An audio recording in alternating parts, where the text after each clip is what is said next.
Hello, everyone. I am Fyruz Khan, and today I'm back with a brand new class. So we started off with chapter 32, cash flow, in the last class, and today we're going to finish it. Just a little bit is left. Uh, we will wait for some students to join, and in the meantime, if you haven't liked our page, please you can go to our Facebook page now and like it because every week we're uploading a lot of videos. Which is definitely going to help students. You can also subscribe to our YouTube channel. Just type in again Fyruz Education Services. We have around 40 videos and we're uploading more by the end of this month or next month. So watch out our YouTube channel as well. Okay. We'll start when, in just 30 seconds. We're waiting for some students to join. One of my student has messaged already live. Okay, great. Um, so let's go ahead. So today I'm going to introduce you to someone, right? So look at this picture. What is this? This is a car workshop, a place where you can get your car serviced and repaired. So this is Mr. Patel. And he's been running the business for a very long time, and he repairs cars, services the cars, changes tires and other spare parts, and he's been a very successful businessman because he's very organized, he's very diligent and resilient. So he's doing quite well. So Mr. Patel, what he's done is, since because of pandemic, the situation is not looking good. So he's made a cash flow forecast for 2021 from June to November because he feels that the situation is not good and planning ahead will help him because we know, in cash flow forecast or any kind of forecast or sales forecast always plans helps you to plan ahead what's going to happen in the future, and therefore you can take the necessary steps to prevent any situation or any problem that may occur. Okay, so he's done a cash flow forecast and it looks good, not bad. So he's done this forecast, and there are no negatives. There are no negative closing balance, which is a good thing. So he's prepared that, right? Um, but however, now what he can see, because as 2021 is coming nearer, he feels that there may be some changes in the cash flow forecast because he thought that the pandemic would end in June, July, or August, but it's still there, right? And there may be a second wave, and for that, his accounts may change. So forecast is based on past data, and forecast may change because you are guessing, you're assuming. So what has happened is, he's bought a new computer for 1,200 pounds, and for that he needs to employ more people, which will increase his labor cost. So in this case, if you see, from August 2021, his labor cost was recorded at $800. There we go. But since he's bought a new computer, the numbers have changed, and it's now rose to $1,100. So he needs to make that amendment, that change in his forecast. So from $800, it went to $1,100. That means everything else here will change. Okay, there's one more change that he got a $400. Surprisingly, he was supposed to get this for $400 way back, but he thought that it would become a bad debt, and he thought he would never ever receive this money. But now he has received this money, and he needs to show it in his account, in his cash flow, as cash inflows, right? Because he has received this money from a customer. So when he's changed all this, everything has changed here. Okay. So what I'm trying to say is, when you make a cash flow forecast, the accounts may change.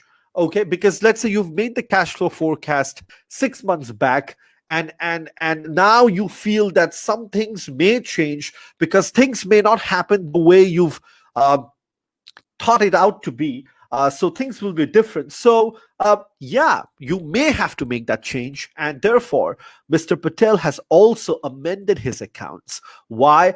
Because he's bought a computer, and for that he needs more labor. So from $800 from casual labor rose up to from $800 to $1,100. And he's also received an unexpected payment from one of his customers, which is $400, and he needs to show that. So now you can see at net cash flow, there's a deficit of 2,000, there's a deficit of 100. There's also a deficit in October, which is 250. But if we look at the original cash flow, it's different. It's only 500 in August, 200 in September, and there's nothing in October. So things have changed. So you have to be careful. You always have to look out at external situation. If it's changing, you also need to change your cash flow. Okay. Um, so there we go. And if you look at the closing balance in June, it's 1900 out here. Okay, it's still the same, but the closing balance previously it was 3,550. That's a lot of money, but here it's only 1,550. So definitely the dynamics, the accounts have totally changed. Okay, so that's that, right? Um, so please make sure when you make a cash flow forecast that may change with external situation.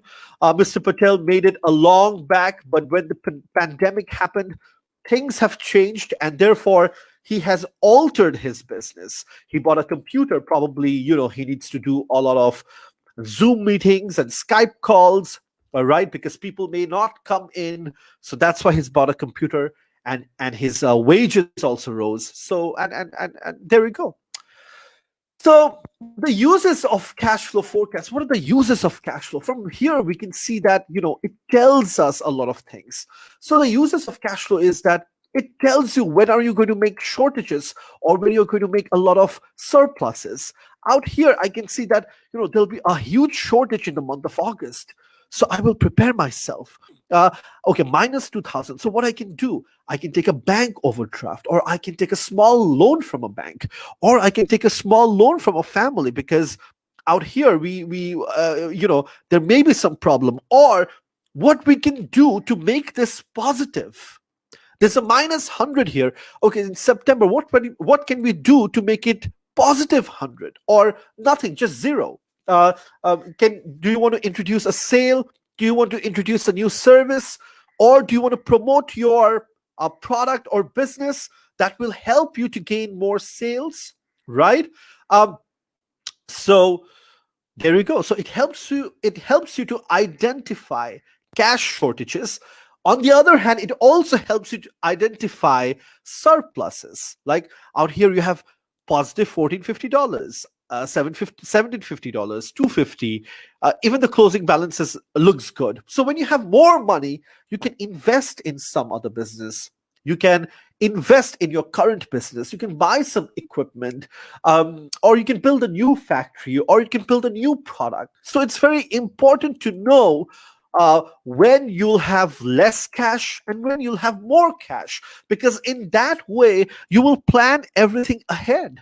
Okay, when you have more cash, you will invest in other businesses, you'll invest in new equipment. Okay, you can, instead of taking loans from the bank, you can use your own money, because when you take loans, there's a certain interest charged. So you don't want that to happen. And when there is a minus figure, when there's a cash shortage, what you can do is you can plan it out well. Okay, take a bank loan, or use your credit card, or take a family loan, or do something, market your product or business so that you can convert the negative into positive. So that's the first usage of cash flow, which is identifying the time of cash shortages and cash surpluses. It tells you when you're doing good and bad, shortage and cash surplus. This there's more to it, and it helps you to identify seasonal demand, especially businesses like, let's say, a wedding planner. Think about Bangladeshi wedding planners. Now, when do you have most of the weddings? You have most of the weddings in the winter, during the winter, because summers are so hot that you can't enjoy. But abroad in the UK or America, usually the weddings happen in summer because they have a pleasant summer. But in our case, most of the wedding happens in the winter. So, for a business like a wedding planner in Bangladesh, they will have more cash positive at the end of the year, October, November, December, January. Okay, January, February. That's the time they're always busy, and that's the time they will have more positive balance. They will have good closing balance. They will have good net cash flow. But then March, April, May, June, July, they will not have good balance. They may also have a negative cash flow. Okay, so in that case, what should you do? In that case, promote some other product. Probably promote birthday parties. Okay. Promote, I don't know, corporate corporate events. In that way you can balance out your business, because you'll be very busy at the end of the year, because that's the time when everybody gets married. So you will definitely have a positive cash flow and a good closing balance. But then what happens the other time? Of course you will have a problem, but then you know that you will have a problem. So why not expand your service and do more children birthdays, do more corporate events, spread out your service so that you can earn more money, and you don't have a dry period, right? Um, it also helps you to arrange, identify the seasonal demand, especially if it's a seasonal business like wedding planners. Then you must be very careful and plan ahead. Don't make a lot of payments during, if you have a lot of payments to make, don't make it during March, April, May, and June, because that's the time when the business is down. So do it at the end of the year, because that's the time you are going to receive your money, right? So that's that. Also, look at this picture. So this is a this is the day when I got married. Yeah, I was going to my wife's house for the kabin nama and kabin, and I'm wearing a Punjabi here, and I love wearing Punjabis. I think it's one of the I think it's the best ethnic wear in the world. It's very comfortable, and men look really good when they wear Punjabis, any kind of Punjabis.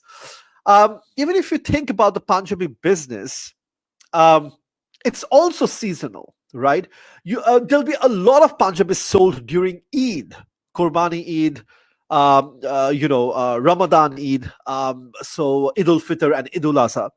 But the rest of the season, or the rest of the year, it'll be very, very slow. So you should plan out that, okay, I'm going to receive a lot of money during the Eid season, which is like summer and late summer. But then I may not have money during the other part of the year. Then what should I do? Don't make any payments in January or February, or try to introduce new products, market your products, probably make shirts or t-shirts or jeans, and try and sell them, right? Diversification is a good example. So yeah, we've talked about that. If you have any questions, do not hesitate to put it down below. So let's go ahead. So number one is identifying cash shortages and cash surpluses, identifying seasonal demands. Second point is supporting applications for finance. This means that, let's say you want an investment from an investor. So you need to show them your forecast. How are you going to do in the future for the next 1 year or 2 year or the 6 months? You have to show them that you're solvent. You have to indicate them. You have to tell them that you're going to do good. They want to have a future outlook. They want to see how you're going to perform in the future. And investors will not invest in your business without a cash flow forecast and a business plan. So it'll help supporting applicants for finance, whether you go to a bank, whether you go to an investor, a hedge fund, wherever you go. You need a cash flow forecast. You need to tell them that in the future, your sales will be this. Okay. Otherwise, they will not be able, or they may not invest in your business. So that's the second use of cash flow forecast, supporting applications for finance. Next up is enhancing the planning process. It enhances because if you look at this cash flow forecast, it is so detailed, right? You have monthly figures, you have figures for everything, you have numbers for everything, you know the minuses, you know the positives, so it enhances it. You have more detailed information, and your business will be more detailed and etched out. So it's good. It enhances your business, right? You can look at the nooks and corners. You can see at the problems and amend those problems. Or if it's still better, you can make it even better. So it enhances your business. And this is why I feel you should do a cash flow forecast or any kind of document which is future proof. Yeah. Okay. Um, so yeah, and it helps you to plan forward. Next is monitoring cash flow. You can look at, like, if you go back to the cash flow forecast, you can look at the cash flow that, okay, we're good in January, July, June and July, but there may be problems in August, September and October. So you can monitor the cash flow, whether it's positive, whether it's negative, what's happening to the closing balance at the end of each month, how much money you'll be left with.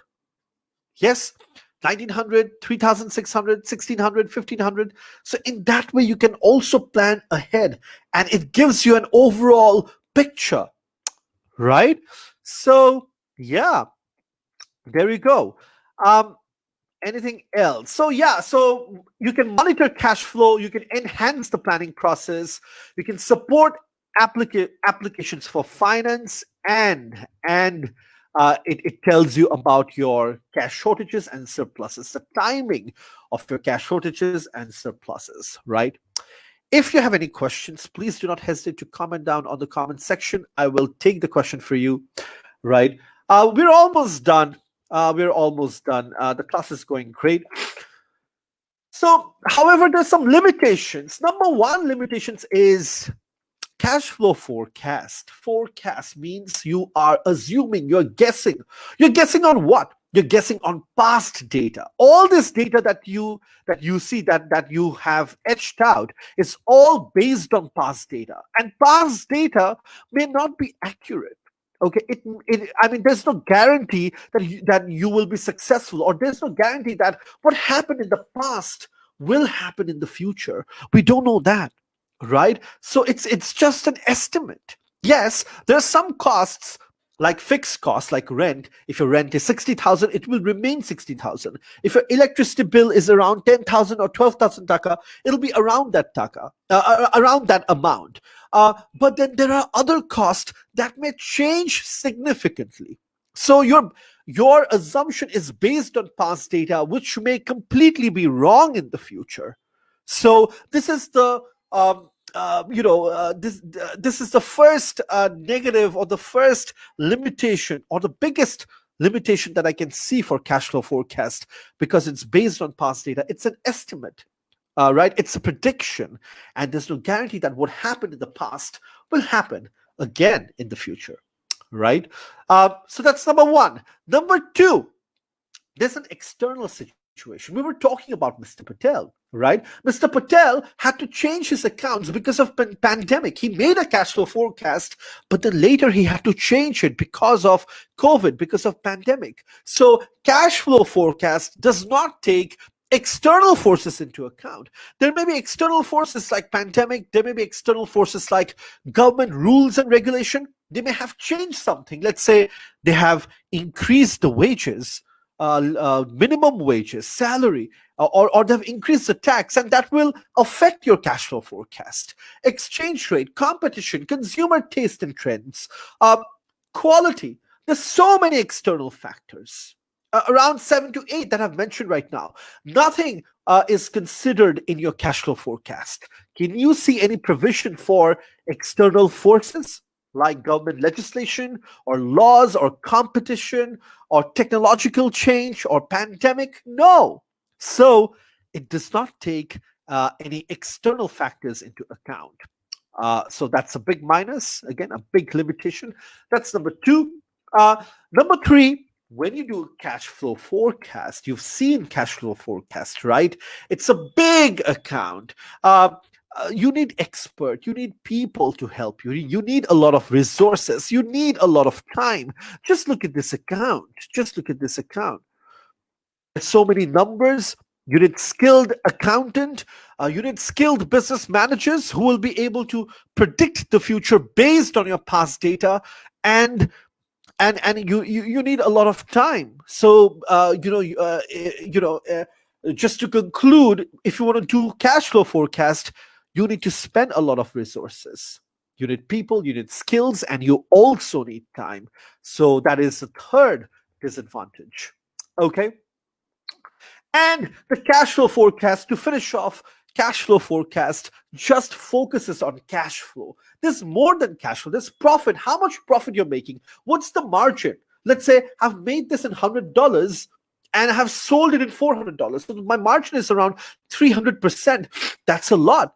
So cash flow does not focus on profit margin or profit or productivity or external situation. So that's the fourth limitation. It just focuses on cash. It does not talk about expenses. It does not talk about profit or profit margins or productivity. Okay. It does. Cash flow forecast may use up a lot of resources. Like you need more people, skilled business managers and accountants. You also need a lot of time. It does not take external situation into account, and it's based on past data. So these are the limitations. If you have any problem, please let me know. We're actually done with the chapter. We're done with chapter 32, which is great. If you have any questions, do not hesitate to put down on the comment section. I will be back tomorrow. If you have not liked our Facebook page, just go to Facebook, type in Fyruz Education Services. If you haven't subscribed to our YouTube channel, just type in Fyruz Education Services, and that's it. Great. Thank you very much. I will be back tomorrow, and have a good day.